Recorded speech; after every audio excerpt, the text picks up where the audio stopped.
this is an iHeart podcast. Guaranteed human. You're listening to a podcast, so you're doing something else too, like maybe scrolling home listings on Redfin, saving places you like without thinking you'll get them, because that's what house hunting has become. But Redfin isn't built for endless browsing. It's built to help you find and own a home. Redfin agents close twice as many deals as other agents, which means when you find a place you love, you've got a real shot at getting it. Redfin helps turn saved listings into real addresses. Get started at redfin.com. Own the dream. Support for the show comes from Public, the investing platform for those who take it seriously. On Public, you can build a multi-asset portfolio of stocks, bonds, options, crypto, and now generated assets, which allow you to turn any idea into an investable index with AI. It all starts with your prompt. From renewable energy companies with high free cash flow to semiconductor suppliers growing revenue over 20% year over year, you can literally type any prompt and put the AI to work. It screens thousands of stocks, builds a one-of-a-kind index, and lets you backtest it against the S&P 500. Then you can invest in a few clicks. Generated assets are like ETFs with infinite possibilities, completely customizable and based on your thesis, not someone else's. Go to public.com/podcast and earn an uncapped 1% bonus when you transfer your portfolio. That's public.com/podcast. Paid for by Public Investing. Brokerage services by Open to the Public Investing Inc. Member FINRA and SIPC. Advisory services by Public Advisors LLC, SEC registered advisor. Generated assets is an interactive analysis tool. Output is for informational purposes only and is not an investment recommendation or advice. Complete disclosures available at public.com/disclosures. Tired of spills and stains on your sofa? Wash away your worries with Anabay. Anabay is the only designer sofa that's machine washable inside and out, starting at just $699. Plus, Anabay sofas are pet-friendly, stain-resistant, and feature changeable slip covers and modular pieces. Get up to 60% off site-wide with a 30-day money-back guarantee. Visit WashableSofas.com to get yours now. That's WashableSofas.com. Offers are subject to change, and certain restrictions may apply. Fuck it, we'll do it live. We'll do it live. I'm Bill O'Reilly, and this is the O'Reilly Factor. Why? A podcast. Why are you doing this? What, Sophie? I have like a really hot beverage in my hand. If I spill it during this, I'm going to be really mad at you. Well, everyone's mad at Bill O'Reilly because he speaks the truth, Sophie. I'm mad at you. Well, that's fair. This is Behind the Bastards, a podcast about the worst people in all of history, one of whom is, in fact, Bill O'Reilly. That's true. But we are not talking about Bill O'Reilly today. We are instead talking about Bobby Fischer, chess Nazi. Also featured in the Hilltop Hood song, Cosby Sweater, which is not about Bill Cosby's crimes. It's actually a reference to Biggie, so it's okay. It's fine. You can enjoy the song. Mia, how are you doing? Doing okay. We're heading into the downhill stretch of this Friday afternoon, and also the downhill stretch of the life of one Bobby Fischer. So that's good. That's good. I am ready for it to be the downhill stretch of Bobby Fischer's life. Unfortunately, it gets really bad before it gets over. So it hasn't been good yet. So that's it's good. Yeah. It's only getting worse from here on out. What I like it gets better, to hear. I guess, at the end. Okay, well, let's roll. Ruin my Friday afternoon, please. So, all right, when we last left the hero of American chess, Bobby Fischer was the hero of the free world, the chess world champion, and also, like, people are just dropping piles of money on him, and he refuses to pick any of it up. He does just no promotions. Everyone wants to, like, pay him, and he's just like, no. He does do one thing after this, and that one offer that he does take is to go play a tournament in the Philippines in 1973. Awesome. This is where Fischer gets into the business he's going to be in for the rest of his life, which is the dictator business. Now, okay, it's important to note that this is the year 1973, right? This is the year after future pod subject Ferdinand Marcos staged his military coup and became a dictator of the Philippines. He is about to torture, well, I mean, he has already tortured people. He's going to torture tens of thousands of people. He's going to inflict a reign of terror on the beleaguered people of the Philippines. And Fischer just spends this whole tournament there, like, hanging out with Marcos and his wife. and he's having a great time. That sounds like one of the worst dinners imaginable. He likes it, apparently. I'm sure he liked it. I'm saying it sounds like one of the dinner absolutely. conversation. Just absolute trash tier. Oh God. Yeah. No one has ever. Well, actually, that's not true. They did actually accuse Bobby Fischer of having good taste before he proved them wrong. But okay, it's he this is one of the places that always sort of sticks with Bobby Fischer. He likes the Philippines so much that he's gonna move here eventually. And Fisher's reaction to the Marcos dictatorship is this rules. I love it. And eventually, tournament ends. He is back to the U.S. and there's good news and bad news. The good news is that he breaks with the Church of God because their doomsday prophecies keep failing. He's literally the only guy to ever do that. He really just was okay, we're on doomsday prophecy number 4. None of them are working. So he gets it. So that's the good news. Yay, he's out of the cult. The bad news is that one of the first things he does when he comes back to California is buy a copy of the Protocols of the Elders of Zion. Oh, good. Yeah, no, that's great. Great move, Bobby. This is gonna send him in some good directions, I think. Yep. Because so far, my main problem with this guy is he's not yet keyed in enough on esoteric Nazi propaganda. Yeah. Okay, so the other book that he gets is called Nature's Eternal Religion by Ben Klassen, who is now that's actually esoteric. Very good. Ben Bobby, Klassen nice work. He's a weirdo. He's a really fanatical, racist and anti-Semite. He's one of these guys who is like Christianity is actually Jewish, so it's not white enough, so it needs to be not Christians. And he's the founder of so the thing that he founds is the World Church of the Creator, which concerns in the creativity movement, and they're most famous for producing the mass shooter Ben Smith. And I need to make a note here.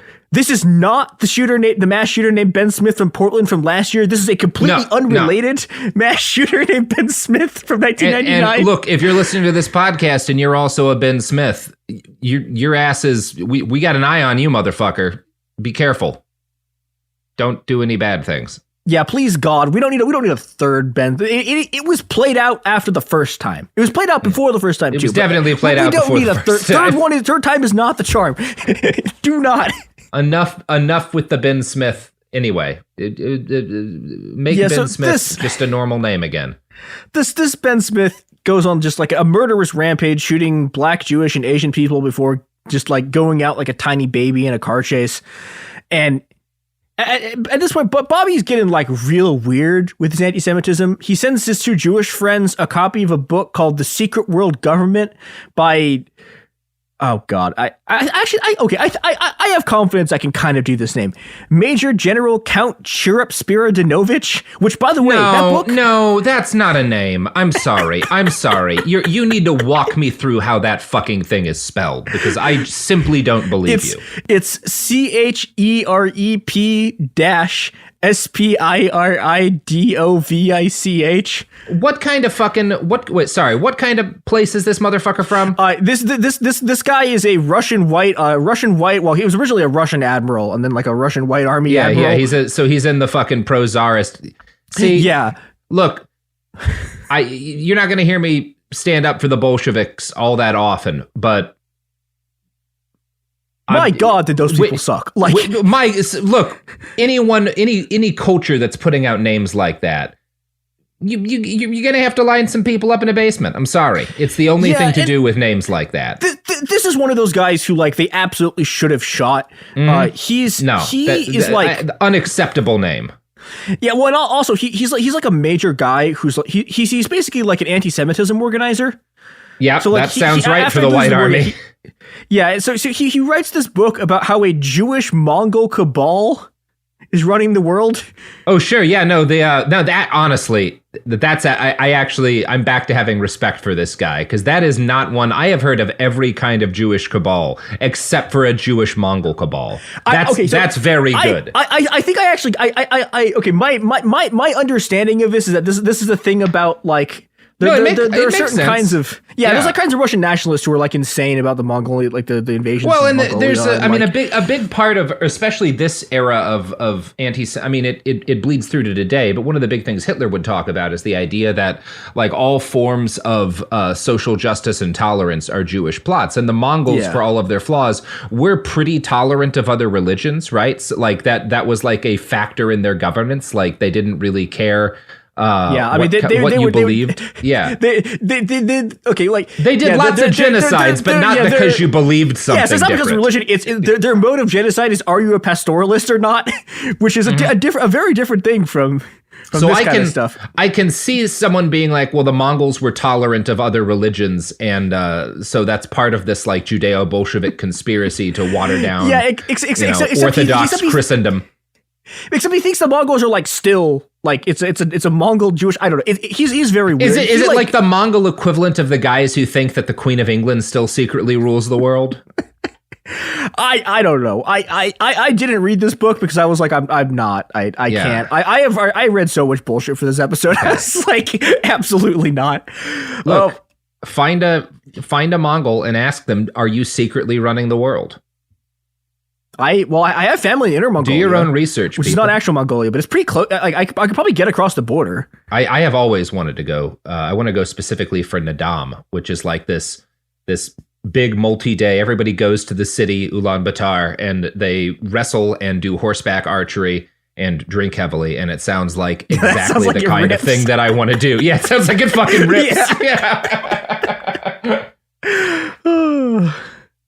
Unfortunately, back at things that don't rip, Fischer, like, he's just full on, like entering his Nazi crank phase. Like, so I pointed out that book we were talking about, he sends that to, like, a Jewish couple who's been his friend since, like, childhood. And they just stop talking to him because they're like, Bobby, what the fuck? Yeah, Bobby. He also, like, people keep trying to write books about him and he keeps trying to sue them. Because he's like, no one can write about me unless they're me, and everyone's like, that's not how the law works. That's not how writing works, Bobby. Yeah, I'm sorry. Okay, and the sort of peak of this is in 1975. He's supposed to defend his world championship, right? And Manila offers $5 million to host the event as like a PR thing for his old buddy Ferdinand Marcos, and this is $27 million in today's money. Which is like, and in 1975, like that is a truly terrifying amount of money. Yes. And Bobby is like, no, I will not play this tournament unless you agree to change the format of like the championship to this weird format where like, okay, so normally the way scoring works in chess is if you have a draw, both players get half a point, and if you win, you get 1 point, and you try to get to like a certain number of points. Sure. And Bobby's like, no. Draws no longer give you any points. You play an unlimited number of games to get to 10 wins, and if they both are at 9-9, it's like there's a draw, and Fischer keeps being the champion. And okay. FIDE is like, okay, like it sounds a little stacked in his favor, like he was complaining about the Russians being. But yeah, all right. Yeah, and FIDE is like, okay, like whatever, fine, like we'll let you do this. Like the 9-9 thing is kind of a normal. There have been rules previously where, like, if the score is a tie, the world champion keeps being the world champion because they haven't been defeated. Okay. But FIDE is like, okay, we cannot let you play an infinite number of games because if, like, you could actually just get an infinite number of games, right? Because chess draws a lot. And FIDE is like, come on, man, like, we'll cap it at 36 games. That's enough. And Fischer is like, okay, you do this or I'm out. And the Chess Federation's like, okay, he's bluffing, right? He'll come around eventually. Fischer, instead of doing that, resigns his title because he says, FIDE won't let me defend it, so I'm resigning. Which, like, that is not what happened. Like, it's not that FIDE didn't let you defend your title. It's you refused to play unless they stacked the rules the way you wanted them to be, and then you, like, resigned. Huh. It's very weird. And at this point, so the guy who was supposed to play was Anatoly Karpov, who's like of the famous Kasparov-Karpov rivalry. And Karpov is really pissed, but there's nothing you can do about it, right? Like, he can't force Bobby Fischer to play chess. So Karpov just becomes the world champion because Fischer refuses to show up. Well, okay, Bobby. Yeah, good call. I don't know. Seems like you're making the right move for your career. Yeah, at this point, Fisher is busy doing other stuff, and by doing other stuff, I mean he's turning into like a weird fitness bro guy. Awesome! Oh man, is he becoming like a fucking chest influencer? Like, is he going? He's doing a reverse Andrew Tate. No, but okay, but here's the thing though. Like, well, actually, he's just doing an Andrew Tate. No, because he's not actually becoming an influencer. This next phase of his life is he spends 20 years basically in the wilderness. Oh, and not talking to anyone, and so. Well, this I support, actually. Yeah. Also, until his I reappearance, think which Fisher is a was disaster. actually good at chess, unlike Andrew Tate. That's true. Who cried. Oh, yeah. Although, one of my theses of this episode is that Fisher's not actually as good as everyone thinks he is, just that nobody had ever seen real chess in the fucking 1970s. Like, I will do this rant later, but okay. So here is Bobby Fischer. What he's fucking doing while he's not playing the world championship he's supposed to be playing in. Quote, every day he'd drink 1 or 2 pint glasses of carrot juice, one right after another. Dozens of bottles of vitamin pills, Indian herbal medicines, Mexican rattlesnake pills, lotions, and exotic teas were piled on tables and ledges everywhere, all to keep him on what he believed was a strict, healthful diet and to treat some ailments he had from time to time. Uh-huh. So he's taking rattlesnake pills. He also, this is the other thing, he like won't go to doctors. Very, very normal man, yeah. And so he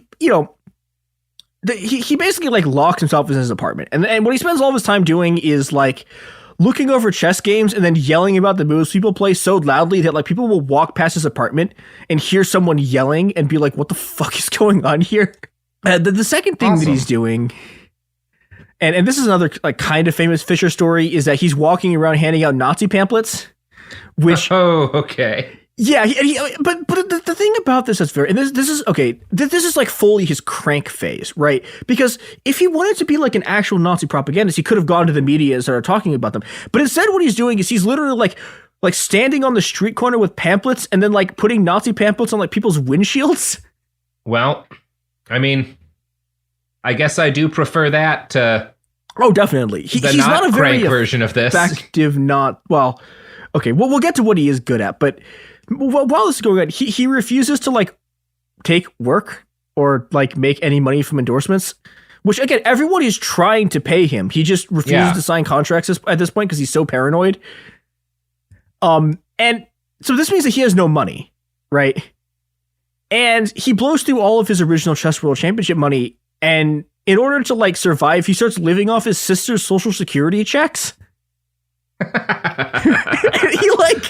He's actually doing a reverse Hitler here. Yeah, he has fully turned into like into a California beach bum. He's like moving from rented room to rented room. Like he at one point he moves in with his sister, but like she kicks him out of his house for his anti-Semitism.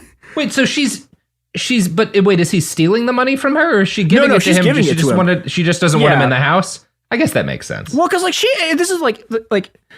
But basically until this incident where he gets like even until the end of his life, really, like his mom still keeps in touch with him. Like they're still talking, but they like have an agreement never to talk about politics because Fisher will start ranting about anti-Semitic world conspiracies. Yeah, I mean that's normally.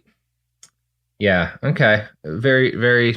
I don't know. I don't know what you do with Bobby Fischer. I'm not gonna backseat Bobby Fischer's mom. She's made a lot of mistakes though. I think we can agree on that. Yeah, I mean, I would argue a lot of it isn't her fault. Like it was like a lot of what happens to Bobby Fischer is literally just like, do you know how hard it is to raise 2 children as a single mom who also was working class in like 1945? Yeah. It's I don't know. She has a hard time, but she has like an impossible task, and I don't know. Maybe don't let him go to Cuba with the guy wearing the swastika pin, but I don't know. The other thing that's going on in this period. I feel like this was Castro Cuba, right?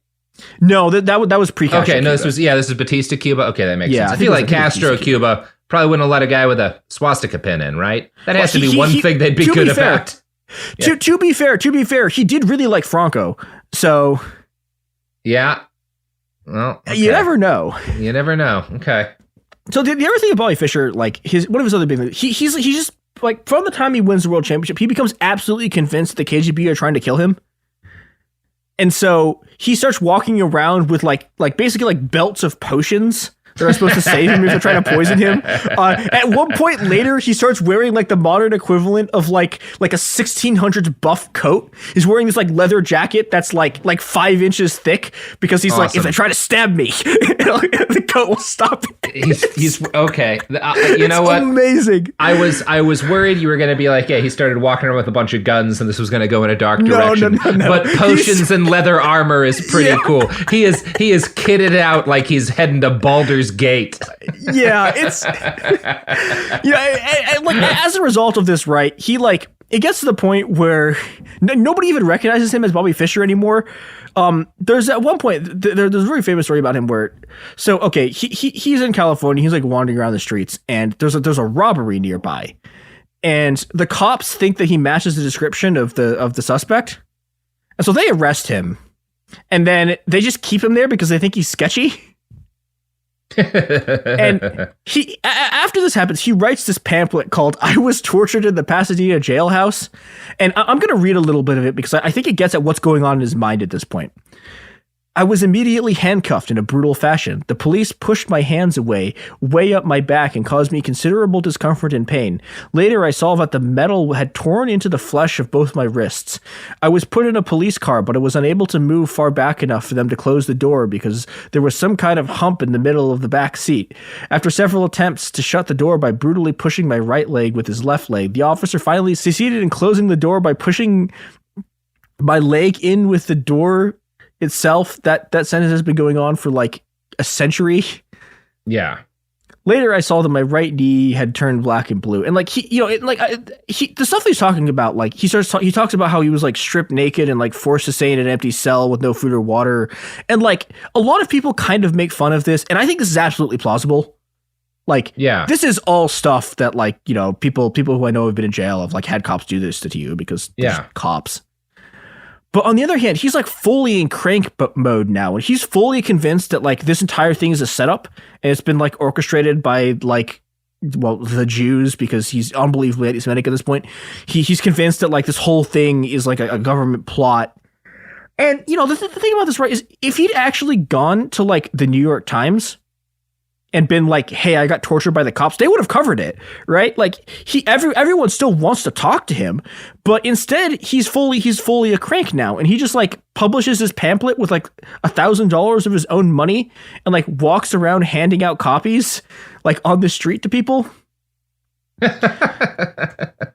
And meanwhile, like people are like just this is like the 1980s. They're still just throwing money at him, right? Like at one point, some people were willing to spend $10,000 literally just take his picture, and he's like, no, you can't take a picture of me. No, and this is how he spends the 80s. It's just sort of like another crank, like on the street screaming about like Jewish conspiracies. And I think like if he was in 2023, right, I think he actually would have done great. Like he basically would have been Yi, right? He'd have a podcast. He'd have like a giant entourage of like people who kind of have their shit together, but who are also Nazis. But like, part of the thing about this period is, the 1980s have the white power movement, but they don't have the kind of like media infrastructure that like someone like Alex Jones, or for example, has. No, right? Like, they're just starting to build it. You've got guys. What year is this again? Well, it's like the whole 1980s. I think it's so you've got guys like Tom Metzger and David Duke, and they're building media, but most of it is like what you'd call zines and stuff coming out. You do have stuff like the Liberty Lobby, Willis Carto. Oh, we're gonna get to that. Is out there with a lot more kind of a sophisticated stuff, but it is not. They do not have the kind of media reach that they have today. And the other thing about this, right? Like, so it's not clear to me if any of these guys ever tried to contact Fischer. It's possible they did, but the problem is his only point of contact was that Jewish family that he sent all this anti-Semitic conspiracies to. So no one can actually get in contact with him because, like, his friends just stopped talking to him because they were like, okay, you're too much of an anti-Semite. Like, I'm Jewish. Like, okay. But eventually in 1990, Boris Spassky, like, I don't remember exactly how he did it. He finally finds some way to like get in contact with Fischer about doing like a rematch of the World Championship with like $2.5 million on the line. Spassky's original partner like pulls out of this because he realizes that Bobby Fischer was a Nazi, and these were the heady days when like people occasionally would see someone who's a Nazi and be like, I'm not going to work with this guy. But you know who will work? Wait, shit. That's, oh boy. You know who won't work with Nazis? That's right. The podcasters who advertise, the advertisements who podcast on this shit. This podcast is sponsored by BetterHelp. I get it. February's full of flowers, candy, stuffed animals, and of course, expectations about Valentine's Day in particular, and about relationships and dating in general. And these conversations, these expectations can feel overwhelming and stressful. No matter where you are, whether you're married or dating or single or just focusing on you, you're right on time, and therapy can help you find your way and see more clearly where you want to be. So if you're looking for a little bit of help figuring out things in your own love life, if you're looking for some help balancing things, therapy can be a great option, and BetterHelp is one option for therapy you should consider. BetterHelp therapists work according to a strict code of conduct and are fully licensed in the U.S. BetterHelp does the initial matching work for you so you can focus on your therapy goals. A short questionnaire helps identify your needs and preferences, and their 12-plus years of experience and industry-leading match fulfillment rate means they typically get it right the first time. If you aren't happy with your match, switch to a different therapist at any time from their tailored recommendations. BetterHelp is the world's largest online therapy platform, having served over 6 million people globally with an average rating of 4.9 out of 5 for a live session based on over 1.7 million client reviews. So sign up today and get 10% off at betterhelp.com/behind. That's betterhelp.com/behind. Let's talk about modern home shopping. It's sort of become a fun side hobby, right? Scrolling listings at night, dreaming about kitchens you've never seen, or backyards you haven't even stepped foot in, all from the comfort of pretty much anywhere. Redfin knows a lot of people like you want to own, but are stuck in this browsing mode loop. That's where Redfin flips the script. With listings that update within minutes and tours you can book right from the Redfin app, you can see your dream home the moment it appears. Now, liking a listing is easy, but actually landing it, that's where Redfin comes in. Redfin has over 2,200 agents with local expertise. And Redfin agents close twice as many deals as other agents. That means they want to help you win, not just window shop. Redfin is built to help you go from just looking to wait, this could actually be home. So become the newest neighbor on the block. Visit redfin.com to start finding and start owning. That's redfin.com. Support for the show comes from Public, the investing platform for those who take it seriously. On Public, you can build a multi-asset portfolio of stocks, bonds, options, crypto, and now generated assets, which allow you to turn any idea into an investable index with AI. It all starts with your prompt. From renewable energy companies with high free cash flow to semiconductor suppliers growing revenue over 20% year over year, you can literally type any prompt and put the AI to work. It screens thousands of stocks, builds a one-of-a-kind index, and lets you backtest it against the S&P 500. Then you can invest in a few clicks. Generated assets are like ETFs with infinite possibilities, completely customizable and based on your thesis, not someone else's. Go to public.com/podcast and earn an uncapped 1% bonus when you transfer your portfolio. That's public.com/podcast. Paid for by Public Investing. Brokerage services by Open to the Public Investing Inc. Member FINRA and SIPC. Advisory services by Public Advisors LLC, SEC registered advisor. Generated assets is an interactive analysis tool. Output is for informational purposes only and is not an investment recommendation or advice. Complete disclosures available at public.com/disclosures. We're back. Wow, that was easily our best pull to advertising. Sophie had to drop off because her phone is ringing off the hook from companies that want us to represent them on our show. Oh, is ExxonMobil on the phone, Sophie? Oh, that's a huge get. I'm very excited. Mia, we got the ExxonMobil account. Yay, very excited. ExxonMobil's going green. So by, I don't know, let's say 2070 or shit, so zero emissions from Exxon. Everybody get on the Exxon train. I love Exxon. Every single oil rig green. This is the change that we need in the world. Exxon's goal is no animals harmed by oil spills by 2050, and they're going to make that a reality by nuking the ocean. Wow, brave, heroic, courageous. Thank you, Exxon. Anyway, Mia, let's continue. So, all right, when we last lost Bobby Fischer, right? People are refusing to work with him because he's a Nazi. So, okay, what is he saying that people are like, this guy's a Nazi? Eventually, he has like a kind of relationship. He's like, how old is he in the 90s? Like late 40s. Has this kind of relationship with like an 18-year-old. Yep. And he's going to do this like multiple times over the course of his life. Yeah, that's not great. That's not ideal. To be fair, it's not great. To be fair to Bobby Fischer, I couldn't find any evidence that he actually did anything with anyone underage. But he really seems to like 18 and 19-year-olds. And at one point, one of like this woman named Kita like gets a talking to him, and this is a description of what he's saying. This is still in 1990. He told her that the reason he wasn't playing like chess was because the Russians cheat. And over the course of future letters and phone calls, he elaborated on his theory regarding how the games played by Kasparov and Karpov had all been prearranged, and that he believed that Kasparov and Karpov were actually agents of the Russian regime. He asked if she was Jewish. Everyone who is Soviet and everyone who is Jewish cannot be trusted, he affirmed. So, all right. On the one hand, we got some anti-Semitism here. But I also wanted to, there's two other things I want to focus on. One is that, okay, he's still mad about those people drawing in a tournament in 1970. It's now 1990. And two, okay, so like there was kind of collusion going on between some of the Soviet grandmasters.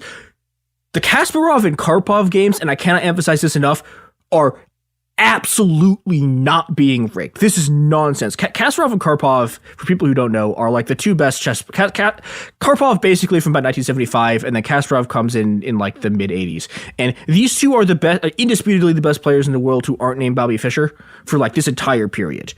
And okay, I actually think Kasparov's better than Fischer was at his height, but Kasparov never gets to play him. Kasparov and Karpov played like a bunch of world championships against each other, and they fucking hate each other. It's not clear to me if any other two players in the entire history of competitive chess have ever hated each other as much as Kasparov and Karpov do. Like Kasparov, like to this day, is a Russian dissident. Karpov is like the Soviet golden boy. As best as I could tell, like to this rivalry starts in the 80s. It is now 2023. They still hate each other. Karpov's now a Putin loyalist. Kasparov's still, I guess, a Russian dissident. Like at one point, it gets to the point where in one of the world championship matches, both sides have like rivaling groups of like hypnotists and mystics in each, like sitting in the room trying to like hypnotize and counteract the hypnosis. It's wild. These people just like, I cannot emphasize enough how much these people despise each other and how much Bobby Fischer has just like completely gone off the rails arguing that this whole thing is staged. And Fischer, meanwhile, is like, he's living in his tiny apartment that is just entirely filled with a combination of like books and of cassette tapes that he recorded of his anti-Semitic conspiracy theories. And I tried to track these down and I couldn't find them. I don't know, maybe they exist somewhere. But from Endgame, apparently they were materials for, quote, a book that would prove how the Soviets cheated in chess. Oh, now, and the other thing he's still mad about is Nixon, it turned out, actually lied to him when he said he could come to the White House and never let him go to the White House, which I guess is what you get for trusting Richard Nixon. Yeah, not ever going to be your best bet. And he is still mad about this. Like 20 years later, he is like incensed. He didn't get to go to the White House. But while all of this is going on, behind the scenes, the cranks are still turning on this sort of like comeback match, like Bobby Fischer, Boris Spassky, like world championship rematch thing. And eventually they find someone willing to pay $5 million for a match. That guy's name is, oh boy, Jedizmir Vilesevic, who's often just called Gazda Jezda, which is roughly means Jezda the boss, who is the president of the Judo Skadnik Bank in what remains of Yugoslavia. And it is at this point in the career of Bobby Fischer, as he is about to play his first professional match of chess in almost 20 years in the remains of Yugoslavia, that we need to talk about the Bosnian genocide. Oh boy. So before we go any, I'm gonna bet he has fun opinions on Bosnians. Yeah. Oh yeah, it's oh boy. So All right, and before we go any further, I need to lay out an accusation here, which is that I think that most of the chess accounts of Bobby Fischer's actions in this period are at the very least lying to their readers by omission, and I think a lot of them are actively engaging in genocide denial by not telling their readers, like, what is going on in like quote unquote Yugoslavia, because it's not really Yugoslavia at this point. No. It's Serbia and Bosnia and Herzegovina, right? Well, and like, you know, the other thing about this, right, is that like the place that Bobby Fischer arrives to, Srpska and stuff, yeah.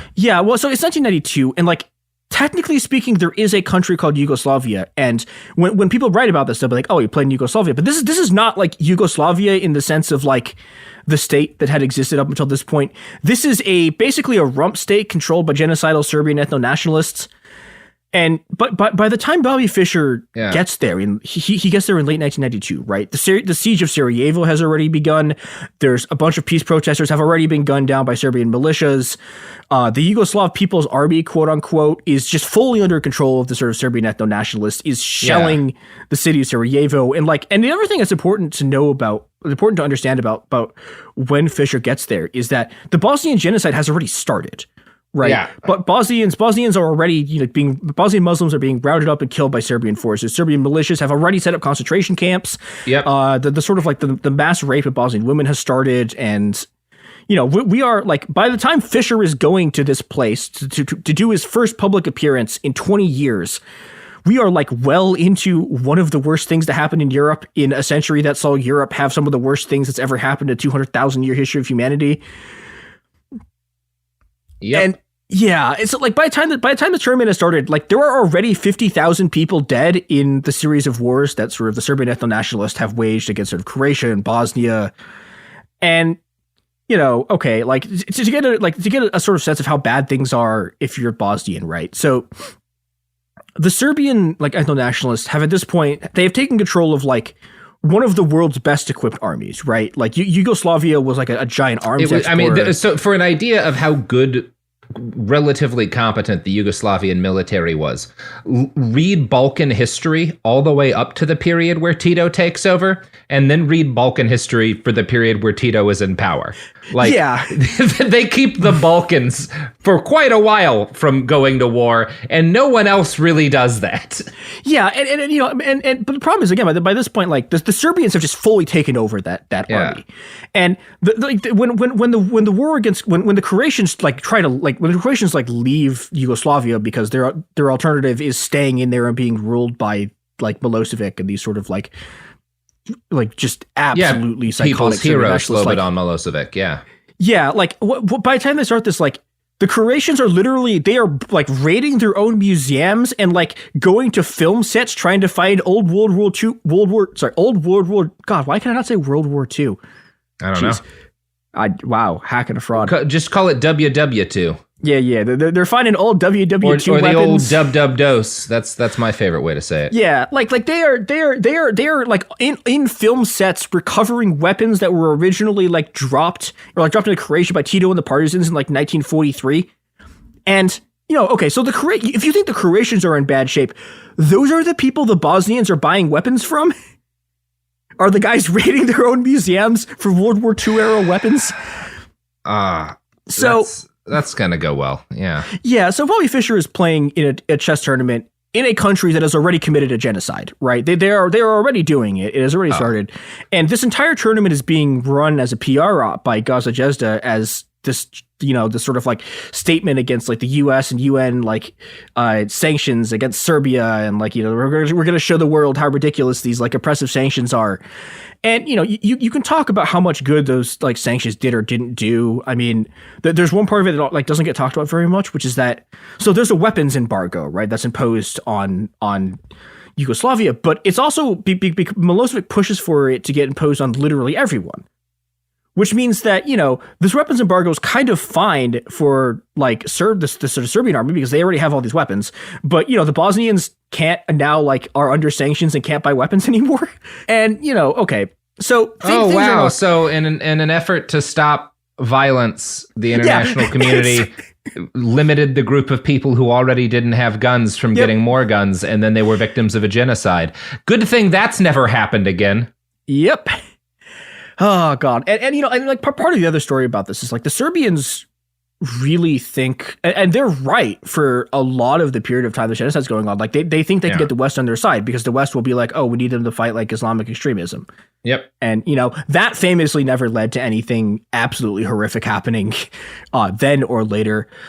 But, the reason I'm talking about all of this is, the economic sanctions are still sort of wreaking havoc in Serbia. And bypassing those sanctions is like one of Gazadjez's like main jobs. So this guy, the guy who's like paying for this tournament, right, is running like one of the largest banks that like remains in sort of like this like shattered like Yugoslavia shell. The problem is it's a Ponzi scheme. So he's offering 15% returns on deposits, and everyone's like, well, look at like how connected he is to like the Serbian political class. Like, would our leaders ever associate with someone crooked? No, this must be fine. It must be that he can just get 15% returns because he's not greedy. And okay, so that's the part that like we can confirm he was doing is that he's running this Ponzi scheme. Everything after that gets really murky. There's these like persistent claims that he was smuggling weapons from Israel to the Serbian army. Okay. The source of this is someone who was the former Serbian Minister of Defense who like testified against Milosevic at The Hague. I don't know. I think it's possible. I'm not gonna like definitively say it's true because I couldn't confirm it, but What does seem to have been true is that this bank is part of how the Serbian government is avoiding UN sanctions. Milosevic very quickly at like when he starts all of these wars, right? He very quickly seizes like billions of dollars in foreign deposits in like Serbian banks in order to get a hold of like the incredibly valuable US dollars they contain. Now, okay, so it's a little bit of economicsy stuff. You need US dollars to buy things. Yes. They typically have to be in the form of US dollars. One of the most important things you need to buy with that is oil, which can it's very difficult to buy oil if it's not in US dollars. And, by getting people to invest like real American dollars or like German marks in this Ponzi scheme, which you can either buy things from Germany or use to get like dollars, the government's able to bypass the sanctions. And the bank itself, at very least once and probably other times, seems to have been like directly running oil through the blockade.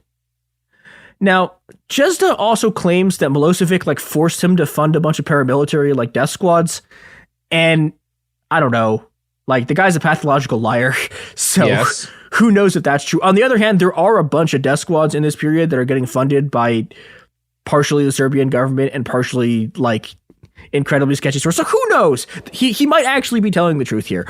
It's unclear, but. Of course, he's also just stealing an enormous amount of money because, again, this is all a Ponzi scheme. And hilariously, this whole like show match that he's funding is actually like one of the things that brings down his bank because. So here's from the Washington Post.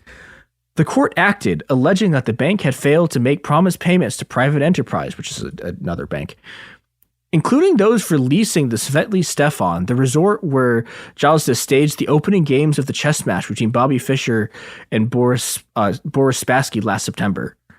So he like defaults on like his rent payment for this resort. And the court seizes like a bunch of the sort of oil that he was running through the blockade. And at this point, everyone begins to sort of realize that, wait, hold on, this is a Ponzi scheme. And he like flees to he flees to Israel and then later on is like sentenced to 10 years for like financial crimes. So this is the guy who's running the show match.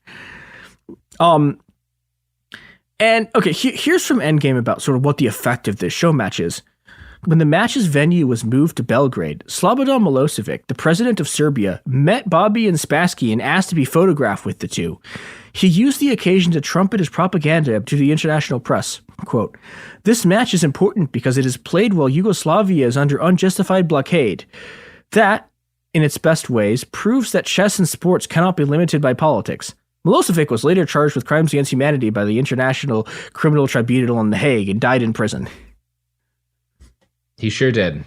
Yeah, but, the really depressing thing about this is, like, this PR effort worked, right? There are vast swaths of sort of the international left, including, like, mainstream progressives you, like, wouldn't expect to be, you know, backing a genocidal fascist, who will to this day hold that like what happened in Yugoslavia was actually like NATO tore it apart from being socialist. And, you know, like never mind the fact that Milosevic was a career banker who is like, he is the guy who like does a bunch of the structural adjustments, right? Like he became the butcher of the old socialist economy before he became the butcher of Bosnia. And, you know, never mind that like his turn to like genocidal ethno-nationalism is like what destroyed Yugoslavia. Never mind that like Serbian fascists carried out a genocide and almost pulled off another one. Like there are like enormous numbers of people who today believe that like what happened in this war was like Serb resistance to NATO imperialism. It's like, okay, like, yeah, like NATO sucks. Also, these people were trying to kill every Muslim in Bosnia and they almost did it. And this PR thing, right? Like the other thing about the Fischer tournament is that like the kind of PR they get from this is also a key part of how the Serbian regime is able to sort of like keep anyone else from getting involved in this by sort of playing different international powers off each other so they could get more time to seize land and do the genocide. And, you know, okay, so Fischer doesn't care about this shit. Like he's like, yeah, fuck it. Like I'll do propaganda for Milosevic. This is fine. The US tries to stop Fischer from playing the show match. So right before like he's about to leave for Belgrade, the US Treasury sends him a letter that's like, do not go. It is a violation of the sanctions that we put out. I'm going to read from the letter. Violations of the executive order, which is the sanctions, are punishable by civil penalties not exceeding $10,000 per violation and by criminal penalties not exceeding $250,000 per individual. 10 years in prison or both. You are hereby directed to refrain from engaging in any of the activities described above. And Fischer's lawyer tells Fischer, like, don't play this. Like, this is actually going to go really badly for you. And Bobby Fischer's like, God, fuck you. Like, I'm going to play this tournament. The U.S. government can't tell me what to do. And so, you know, he does. But, you know, in sort of classic, like, Bobby Fischer fashion, he throws just another giant chess, like, temper tantrum. Quote, his list of demands continued to grow. I mean, that's what he does, though. Yeah, every single time. Every single time. It's like so consistent. Yeah, and every single time someone sets up a chess match, they're like, Bobby Fischer will be reasonable this time. It's like, no, you are not going to be the person that makes Bobby Fischer behave like a noble human being. He's like physically incapable. Yeah. And then this I don't know. I think this might be the funniest one of these that he does. His list of demands continued to grow. Justice's strategy of appeasement was to give him whatever he wanted, even though the item might not have been mentioned in the contract. Bobby rejected 6 tables as inadequate before asking for one from the 1950 Chess Olympics in Dubrovnik. Even that one had to be slightly altered by a carpenter to satisfy his demands. The pieces had to have the right heft and color when he chose the same set that had been played in the Dubrovnik Olympics. He particularly liked the small color contrast dome on the bishop's head, which prevented their being confused with pawns, which, like, you are, like, one of the best chess players ever. How are you getting confused between a bishop and a pawn? Like, okay, I don't know. Baffling. It's difficult to believe, but Bobby rejected one set because the length of the knight's nose was too long. The anti-Semitic symbolism was hardly lost on those who heard the complaint. Oh, my God. Oh my God. Yeah. Come on, man. Don't. Yeah. Are you fucking calling your chest pieces like? Yeah. What do you even say to that? What do you say to a man who's so racist he scrutinizes his chest pieces to see if they have Semitic noses? Like, yeah, what is? Well, apparently you give him $5 million. I don't know. This is what keeps happening. They just keep giving him money. So, all right. So he shows up and he plays this match, and a shit ton of journalists show up to cover this. And literally, there are people being herded into concentration camps 2.5 hours away from where this match is being played. Right? And the journalists are like, fuck that. Like, there's a chess match going on. And these people, and the other thing about these journalists, right? You know, okay, it would have cost them like $0 total, right, to go cover the genocide that was happening. They have to pay $1,000 to cover the event. And while they're covering the event, they get some classic Bobby Fischer lines. So there's things he says to the press. Quote, Soviet communism is basically a mask for Bolshevism, which is a mask for Judaism. Okay, I mean, that's pretty basic stuff. Yeah, but the thing that strikes me about that, right, is like, okay, so there's like modern versions of it, right? But like normally they have like the Democratic Party as a mask for Bolshevism, but like, what do you mean Soviet communism is a mask for Bolshevism? It's the same thing. Like, yeah, it is weird to say that Soviet communism is a mask for Bolshevism. Yeah, I don't even think about that, but yes, that is deeply peculiar. It's like saying these CEOs are disguising themselves as capitalists. Yeah, well, they're not really. The other thing that's funny about this is like when you read stuff about Bobby Fischer, like you will constantly hear people like screaming about how he has 180 IQ, and it's like he's just saying shit like he can't even keep his anti-Semitism into like coherent anti-Semitic steps like a normal Nazi can. He's just saying this stuff. He also pulls like another classic of the anti-Semite genre and does the like, I'm not an anti-Semite because Jews are Semites. I'm sorry, because Arabs are Semites, and I'm not anti-Arab, which is like, you know, he's really sort of he's developing the repertoire of what will become like the modern anti-Semitic stuff. He has another line where he says, someone asks him how he's doing in chess, and he says, I think I'm doing quite well considering I've been blacklisted for the last 20 years by World Jewry, which is just like, you know, he's just saying this to like a bunch of reporters, and then they all immediately forget about this and, you know, the genocide that is going on 2 hours away. And, you know, everyone's back to just comparing him to Picasso and Mozart and being like, oh my God, I can't believe I got to witness like Bobby Fischer playing again. And, you know, okay, so I think there's two things going on here. One is that like a huge, just like, this is true of the press basically forever, is that a huge portion of the press corps are made up of just like absolute hacks who just don't give a shit. And in this case, also are just like fervent Islamophobes. So they just, you know, don't care about the genocide happening outside their window.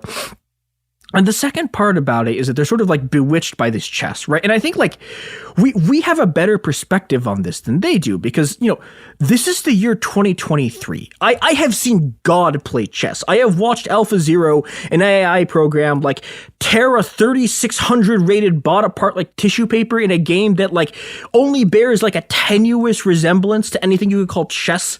Right? Like, I can log into YouTube right now and watch, like, Magnus Carlsen or, like, Dingley Ren uncork, like, the sickest shit anyone's ever seen. And, you know, and part of what he's comes to is, like, people are just better at chess now than they used to be, right? All of these people who are, who are just, like, calling Bobby Fischer Picasso, it's like, yeah, okay, like, we have games of chess that you can look at right now that would have made every single one of these people's brains explode.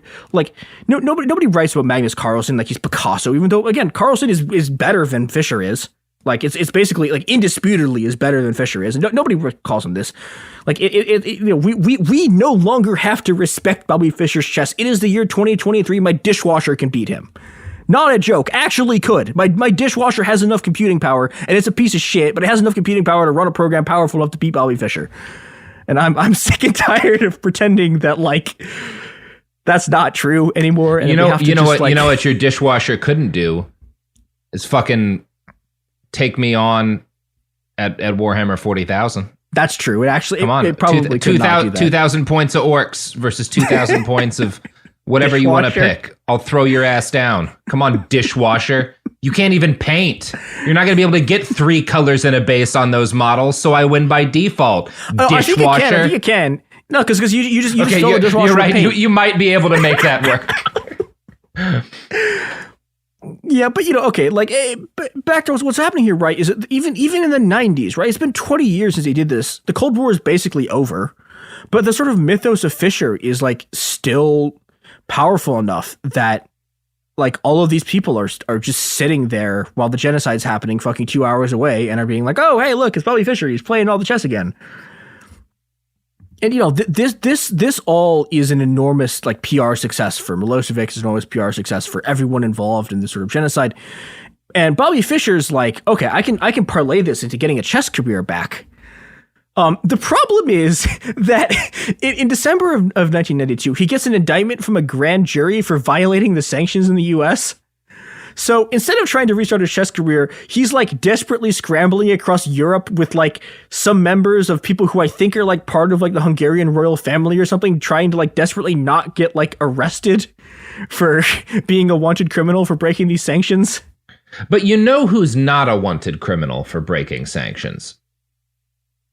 I don't know if we can promise that. It's I was unclear. about It's to say the absolutely I'm gonna exact say same thing. roughly 50% of our sponsors. I feel confident that it's somewhere around half of them we can prove have never been forced. Okay, just roll the ads. Let's talk about modern home shopping. It's sort of become a fun side hobby, right? Scrolling listings at night, dreaming about kitchens you've never seen, or backyards you haven't even stepped foot in, all from the comfort of pretty much anywhere. Redfin knows a lot of people like you want to own, but are stuck in this browsing mode loop. That's where Redfin flips the script. With listings that update within minutes and tours you can book right from the Redfin app, you can see your dream home the moment it appears. Now, liking a listing is easy, but actually landing it, that's where Redfin comes in. Redfin has over 2,200 agents with local expertise. And Redfin agents close twice as many deals as other agents. That means they want to help you win, not just window shop. Redfin is built to help you go from just looking to wait, this could actually be home. So become the newest neighbor on the block. Visit redfin.com to start finding and start owning. That's redfin.com. Support for the show comes from Public, the investing platform for those who take it seriously. On Public, you can build a multi-asset portfolio of stocks, bonds, options, crypto, and now generated assets, which allow you to turn any idea into an investable index with AI. It all starts with your prompt. From renewable energy companies with high free cash flow to semiconductor suppliers growing revenue over 20% year over year, you can literally type any prompt and put the AI to work. It screens thousands of stocks, builds a one-of-a-kind index, and lets you backtest it against the S&P 500. Then you can invest in a few clicks. Generated assets are like ETFs with infinite possibilities, completely customizable and based on your thesis, not someone else's. Go to public.com/podcast and earn an uncapped 1% bonus when you transfer your portfolio. That's public.com/podcast. Paid for by Public Investing. Brokerage services by Open to the Public Investing Inc. Member FINRA and SIPC. Advisory services by Public Advisors LLC, SEC registered advisor. Generated assets is an interactive analysis tool. Output is for informational purposes only and is not an investment recommendation or advice. Complete disclosures available at public.com/disclosures. Sink into affordable luxury. Anabay is the only machine washable sofa, inside and out. With stain-resistant slip covers and a cloud-like frame duvet, everything goes right in the wash. Plus, the modular design lets you change the look of your space anytime. Visit washablesofas.com to upgrade your home. Shop up to 60% off site-wide, with sofas starting at just $699 and a 30-day money-back guarantee. Shop now at washablesofas.com. Offers are subject to change, and certain restrictions may apply. We're back. And wow, I really enjoyed those ads for the Hungarian royal family. Hey, look, the current president of Hungary, not great. Why not have a king again? It went great the last time Austria-Hungary had a king. Everything went swimmingly. He made good decisions. And that's why they were so happy with their king that they were like, let's try a completely different series of forms of government. Yeah, it was great. Look, the First World War, as we all know, started in 1939. Mm-hmm. There was no war before that. Because Austria-Hungary was a great place. It's because their king went on vacation. He just wasn't watching. Yeah. So, all right. One of the things that at this point, like the press has finally started to notice that Bobby Fischer's an anti-Semite, and their immediate thing is like, oh, it's because he's mentally ill. And old. No. Yeah, like people like there were like chess psychologists brought in to like diagnose him. What is a chess psychologist? How do you are they diagnosing him based on how he chesses? Yeah, did you make that up? Because that seems like a grift. There are so many chess psychologists in this story. It is. I didn't know this existed until I read a lot of chess books. Like I played chess for years. I didn't know chess psychology existed until I opened these books. And suddenly there was like 17 chess psychologists trying to figure out if Bobby Fischer's okay. No. It's I get parts of this because like I think a psychologist could tell a lot of people about how they play Warhammer 40,000. For example, Dark Eldar player probably shouldn't be allowed to own guns. Reasonable. Mm-hmm. But like all these people are like making a lot of Warhammer jokes for about 6% of the audience. It's probably higher than that. It's probably like 8% at least. Yeah, maybe 9. That seems good. And like I think what's happening with this whole sort of Bobby Fischer like mentally ill thing is just that like, well, there's two things. One is that they're treating him in the template of like, oh, there's like the mad genius who's like so smart that he like goes insane in the end. It's like, no, like he's not actually that smart. A and B, like he's like, it's not that he's mentally ill. He's just a Nazi. And people just like cannot get over that this person who'd been the like personal hero against the Soviets is like, no, he could just be like a completely run of the mill Nazi, not even like a particularly good Nazi propagandist, just like a completely run of the mill Nazi yelling about people on the street. Now, okay, there are a couple of things that Bobby Fischer does later in life that are like relatively famous. One of his biggest claims to fame is he invents this game called Fischer Random Chess, which is his chess variant where like, so Fischer has this theory that like the reason chess sucks is everyone has to learn openings, which is true. You have to learn like a million moves of opening, and there's all this theory, and it's very annoying because someone will just come in like having spent the last like 17 years studying exactly one move order, and so he's like, okay, well, what if we randomize the pieces on the back of the board's location so that you can't like plan what you're gonna do. And this is supposedly very famously a thing that Bobby Fischer invented. I'm going to read this passage from Endgame. Eventually, Bobby shifted his monologues from hatred of Jews to chess. He became angry, however, when Laszlo showed him a book published in 1910 by the Croatian writer Isildur Gross. This book described a variant of chess that seemed to be the forerunner of Fischer Random, with the exact same rules. Muttering something about Gross being Jewish, Bobby went to change the rules of his variation to make it different from Gross's. Huh. So, he also, this is also the period where he starts getting obsessed with like preserving his genius by having a child and like preserving his gene pool. So he starts putting out like ads in the newspaper for like a girlfriend. The description of it is, quote, "They must be 1, blonde and blue-eyed, 2, young, 3, beautiful, and 4, a serious chess player." And stunningly, this doesn't work for reasons that are in fact incapable. Like, we'll never understand why this failed, etc., etc. He also starts getting like, he gets progressively more into like he starts reading what's his name, David L. Hogan, who's one of like the world's most like probably most influential Holocaust deniers. And, you know, but by the end of the 90s, he started doing radio interviews again. But the interviews are just like him doing anti-Semitic rants. Like there's one where he just like he gets on this interview and it starts, and then completely out of nowhere he's like, "Let me say a few words about the Jews," and then just starts ranting about the Holocaust. And Right. you know, and he also does the like. Yeah, and the host is like, "Wait, aren't you Jewish?" And Bobby does the thing again where he was like, I will go to the little boys' room and like whip my dick out." And it was just like, Bobby, man, like. I mean, the title of his episode. At least he's so consistent. Perfect. At least he's consistent. You know, Yeah. you gotta Why is he respect Nazi? that. There he is. Respect is the wrong word. Yeah. Yeah. Yeah, and this is not even like the most anti-Semitic thing he says in radio interviews in this period. He also is getting like very, very hardcore anti-American, but like from the anti-Semite direction. And there's a story about, so he's in Japan. He lives in Japan for a little bit, and he has this story where he goes to a movie theater to like watch. I forget what the name of the movie is, but it's some movie about Pearl Harbor. And when like Pearl Harbor starts, like he gets up and Torah. Maybe I don't remember. I don't know if it ever said what it was, but he like so the which is Japan's, also, by the way, the best Pearl Harbor movie. No, seriously, it was amazing. It was made with both like Japanese and American film crews. It's a fucking incredible movie. Yeah, check it out. Yeah, it came out in 1970, so I don't know. Yeah, so he might have been watching it. But he's like, so he gets to the part where like they're doing the comic, they're doing like the raids on Battleship Row, and like he like jumps up and starts clapping, and he's like, everyone else in this theater is like a random Japanese person, like, why is this dude clapping at Pearl Harbor? And he's just like incredibly confused why no one else is like sitting there clapping.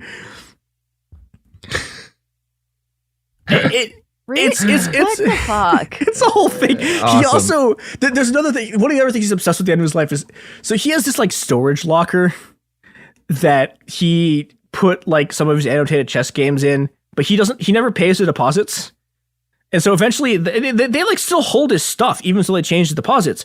But then the company gets bought by another company and they're like looking through their books. And you're like, okay, we have the storage locker full of crap that's not being paid for. So we're going to auction it off. And Bobby Fischer, like someone buys all of the stuff in the box and gives it to him. But for the rest of his life, he has this giant rant he goes on anytime someone interviews him about how he got robbed and how there were billions of dollars of merchandise in it and how there was like a giant Jewish conspiracy and about how like Bill Clinton was secretly Jewish and like was conspiring to take this like holding container from him. It's I don't know. It's incredibly strange. And all of this culminates in this radio interview that he gives in the Philippines on 9/11, like literally, this is like several hours after the towers have gone down. Yeah, so I just want to play a little bit of like, so you can get a sense of like what Bobby Fischer sounds like when on this thing that his interview is giving on 9/11 to a Filipino radio station. This is all wonderful news. It's time for the U.S. to get their heads kicked in. It's time to finish off the U.S. once and for all. If they death to President Bush, I say, death to the United States. United States, the Jews. The Jews are criminal people. They mutilate their children. They're murderous, criminal, thieving, lying bastards. They made up the Holocaust. There's not a word of truth to it. He was increasingly... Yeah. Oh boy. Yeah, and well, okay, so like... Bobby. It's a trip. There's like... there's interesting parts of it, which is like you can see where sort of like a lot of modern American political culture is going. Like that, you will hear a lot of people say shit that sounds like that, right? Like, yes, he's just combining it in a kind of weird way. There's other, so I played like a short clip. There's like this interview is like pretty long. There's some kind of like there's kind of this like Trumpian stuff in it too. He has this whole rant about how like nobody has single-handedly done more for the U.S. than me. I really believe this. I mean.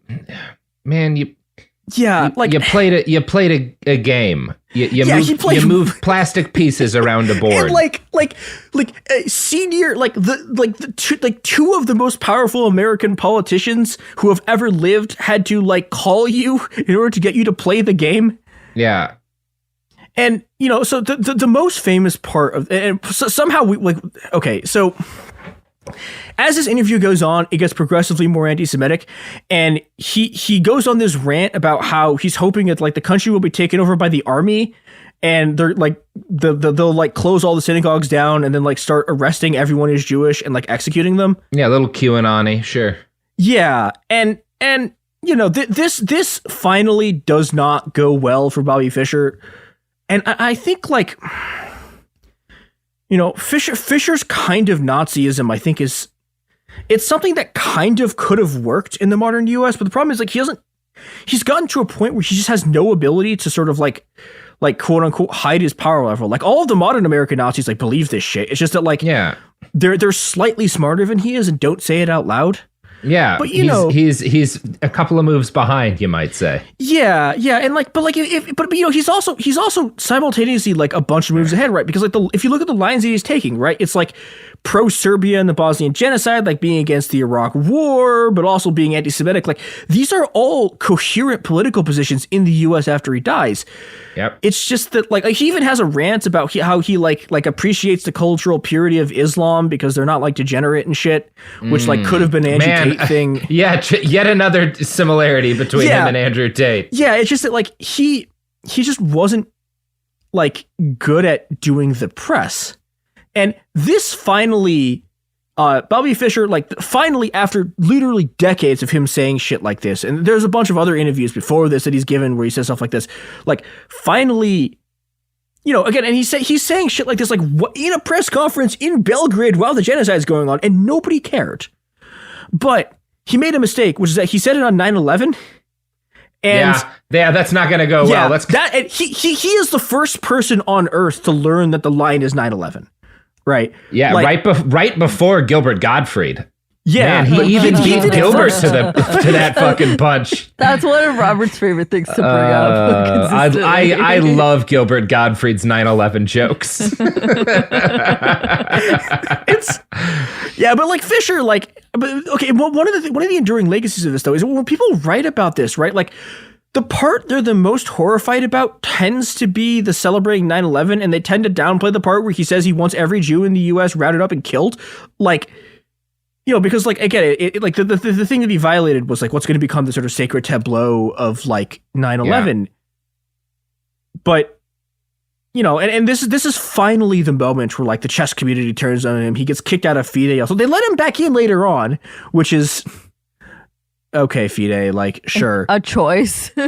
Yeah, but like I don't, like yeah, This is where we get to one of the things that I'm optimistic about the Zoomers for, because you really can't exaggerate the degree to which 9/11 was a religion for Americans for a very, like, most of the time that I was like an adolescent to young adult. And now Zoomer kids will, like, I don't know, Photoshop in fucking Bert and Ernie as the Twin Towers and like think nothing of it. Like it has been desacralized to such an extent because of how fucking far we went in the other direction, and that's probably necessary. Good. Yeah. I will say this: Fischer, I think, is one of the few people who's ever done a 9/11 thing who genuinely deserves to be canceled for it. Like, it actually he deserved to be canceled a long time before this. This is one of the things. Like, he has been saying all of this shit basically for 30 years, right? I mean, actually 40 years, because he gave his first interview where he was talking about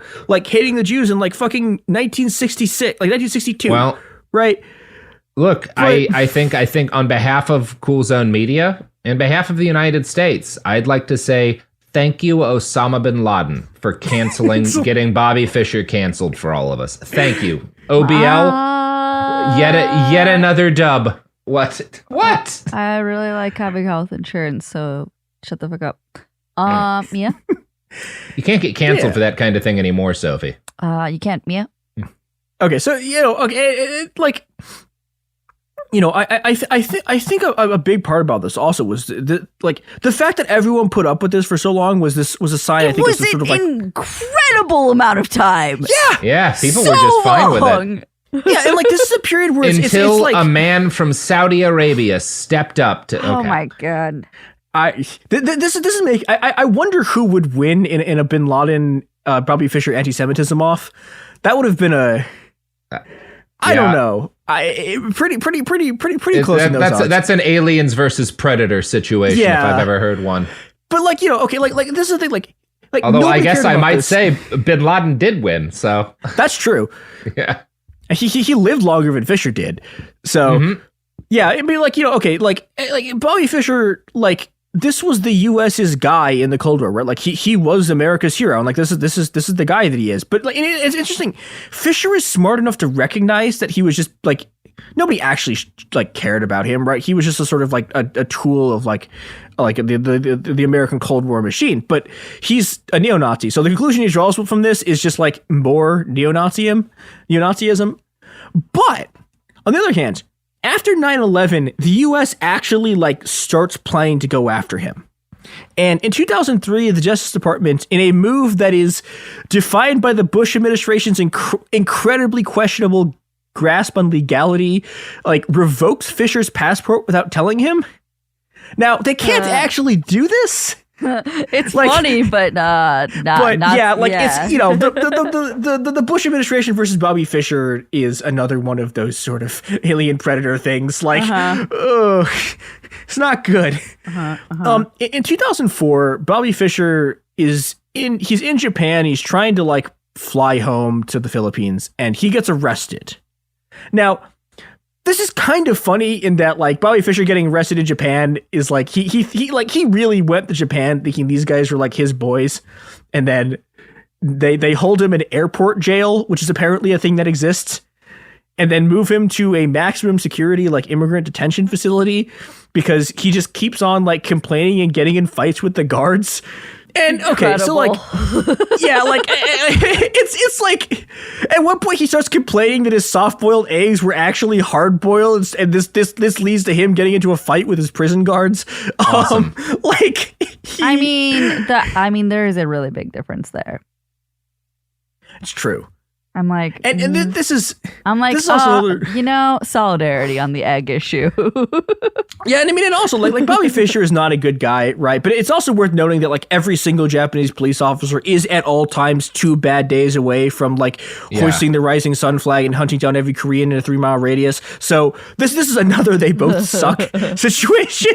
Yeah, it's like you said, alien predator versus predator. Yeah, and at this point, so Bobby like is really trying to fight getting extradited to the U.S. because if they send him back to the U.S., the Bush administration will just put his ass in prison for like a decade. Yeah. Yep. And so he tries to renounce his U.S. citizenship so he get deported somewhere else. Except the problem is, in order to renounce your citizenship, like formally, someone from the embassy has to show up and see you do it, and the embassy refuses to send anyone.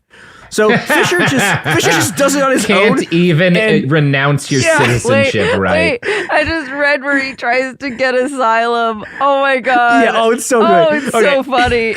So yeah, okay, so for the rest of his life, right, he claims that he's not a U.S. citizen, and the U.S. claims that he is still a U.S. citizen. And so he tries to get asylum, and the thing he tries to get asylum for. Robert, wait for this list. I'm waiting. It's amazing. I'm waiting. All right. I am here.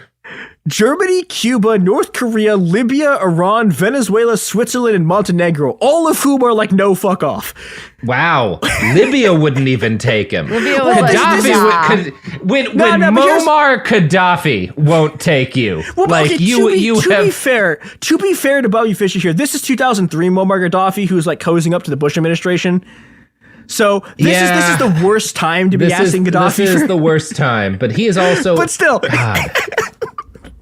It's really and North incredible. Korea, they love taking people in if it'll piss off the United States. Yeah, and even they're like, I don't know about this guy. Like, yeah, we don't need. Look, North Korea doesn't need this press.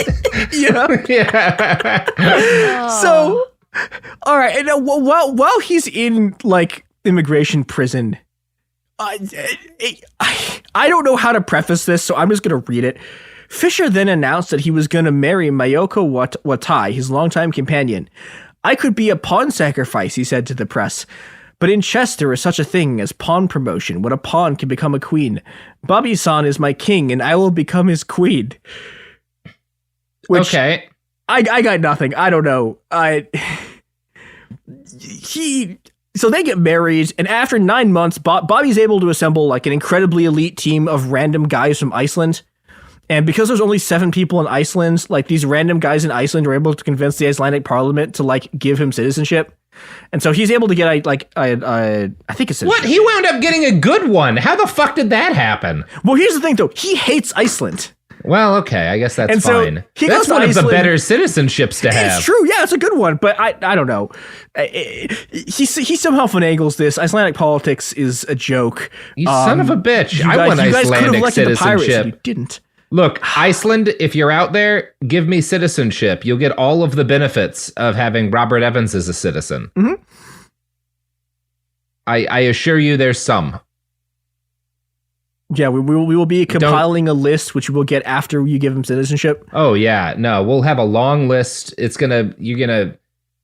Everyone will be doing real well when I'm a citizen. I'm going to bring pride to Iceland. So Bobby, on the other hand, he hates Iceland. He spends the rest of his life just like pissing off all of his friends. And by the time he dies in a hospital, well, okay, so he doesn't even want to be taken to a hospital, but he's like so fucked up that like his like 2 remaining friends are like, okay, we're bringing to a hospital, and he dies there. And by this time, he has like very little left. And okay, this would be the end of the story of Bobby Fischer, except 3 years after he died. Sorry? I said it fucking ought to be. Yeah, but it's not because 3 years after he dies, they have to dig up his body to settle a legal fight about who would get all of his money, which I think how does digging up his body settle that? Well, because okay, so he there's a whole thing where he was like with several people and. I forget which of his like wives kind of or people he was with like claimed that someone like their son was his son, but it turned out that son was actually another person's son. And so they had to they had to dig up his grave to do genetic testing. Well, yeah, that is the story of Bobby Fischer, chess Nazi. It's at least funny. It is. Yeah, I don't know if getting to live out the rest of his life in Iceland is like what he deserved, but he was miserable, so sometimes that's all you can hope for. Yeah. He died very sad.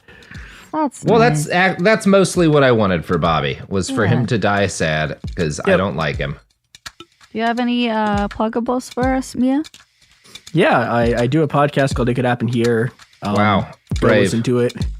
And yeah, I'm on Twitter at itmechr3, and you can find me there doing stuff. Cool.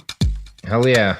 Well, that's going to do it for all of us here at whatever this is. The podcasting emporium of Mr. Megorium. Until next week, don't play chess.